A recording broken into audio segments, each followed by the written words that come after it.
You ask Tiger to calculate. This deals with finding the midpoint between 2 points. The midpoint between the 2 points is 25.5, negative 41.5. Let's solve it step by step.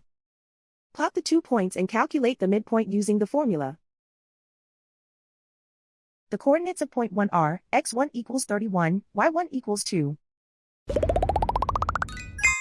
The coordinates of point 2 are, x2 equals 20, y2 equals negative 85. PM represents the midpoint of the 2 points.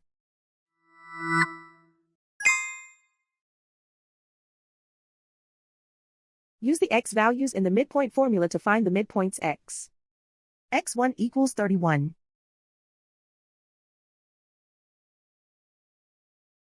x2 equals 20.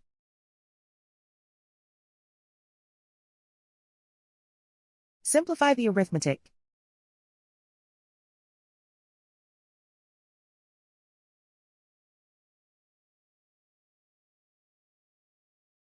Use the y values in the midpoint formula to find the midpoints y. y1 equals 2.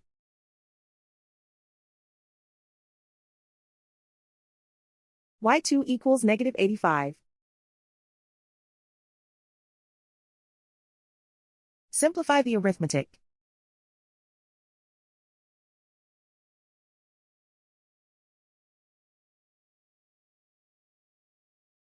And so, the midpoint is 25.5, negative 41.5.